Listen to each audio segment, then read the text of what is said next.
क्या इस पूरे ब्रह्मांड में हम अकेले हैं? ये धरती हमारी अकेली एकमात्र ऐसी जगह है जहां पर हम जैसे इंसान रह रहे हैं, या हमारे जैसे कोई और भी जीव है जो इस पूरे ब्रह्मांड में हो सकते हैं? पिछले वीडियो में हम ये देख चुके हैं कि किसी तारे के आसपास एक ऐसा क्षेत्र होता है जहां पर पृथ्वी जैसा माहौल हो सकता है, पानी हो सकता है, वायुमंडल हो सकता है और सही तापमान हो सकता है। और हम यह भी जानते हैं कि हमारे इस पूरे यूनिवर्स में 10 टू द पावर 12 गैलेक्सीज है। तो इन सभी गैलेक्सीज में बहुत सारे खरबों तारे हैं और इन तारों के अपने अपने गोल्डीलॉक्स जोन भी हो सकते हैं जहां पर पृथ्वी जैसी संभावनाएं हो सकती है। कई सारे ऐसे ग्रह हो सकते हैं हमारी अपनी गैलेक्सी में हजारों ऐसे ग्रह हो जहां पृथ्वी जैसे माहौल हो। क्योंकि हम जितना भी जानते हैं वो केवल कुछ ही परसेंटेज है। हम अभी 99% ब्रह्मांड को नहीं जानते। हम जो जान रहे हैं शायद हो सकता है वो 1% भी नहीं हो। लेकिन जैसे जैसे टेक्नोलॉजी विकसित होती जाएगी हम इसके बारे में पता लगा लेंगे, क्योंकि हमने बहुत सारे रहस्यों को उजागर कर दिया है। और यह रहस्य भी किसी न किसी दिन जरूर सुलझ जाएगा कि हमारे जैसे जीव किसी अन्य जगह हो सकते हैं, क्योंकि इसकी संभावना 100% से भी ज्यादा हो जाती है जब हम ब्रह्मांड को जानने लगते हैं। धरती पर साइंटिस्ट ने जब स्पेस में एक्सप्लोरेशन किया है तो कई सारे ग्रह उनको ऐसे मिले हैं जहां पर पृथ्वी जैसे माहौल है।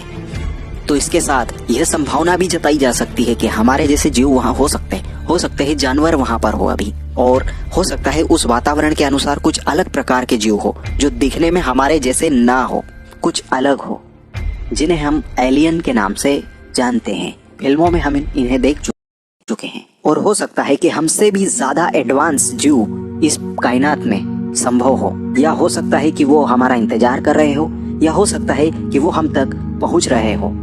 अमेरिका दशकों पहले कुछ मिशन कर चुका है जिनका नाम था वॉयेजर 1 और वॉयेजर 2, जो सुदूर ब्रह्मांड में बहुत दूर तक पहुंच चुके हैं, इतनी दूर तक जितना इंसान कभी आज तक नहीं गया। और वो इतनी रफ्तार से चल रहे हैं कि इतनी स्पीड आज तक कोई इंसान प्राप्त नहीं कर पाया है। इस मिशन में अमेरिका ने कई सारी आवाजें जो पृथ्वी पर है, जानवरों की, इंसानों की, यहाँ तक कि पानी की आवाज, हवा की आवाज और बहुत सारे लोगों के सिग्नेचर, हमारे शरीर की संरचना, हमारा जेनेटिक सिस्टम, सब कुछ एलियंस का पता लगाने के लिए और ये जानने के लिए कि अगर एलियंस बीच में अगर कहीं न कहीं हमें मिल जाते हैं और वो इन यानों तक जाते हैं तो वो इस डिस्क से इसके ऊपर जो चीजें भेजी गई है स्टोर करके वो हमारा पता लगा सकते हैं और वो हम तक पहुंच सकते हैं इन मिशन के जरिए।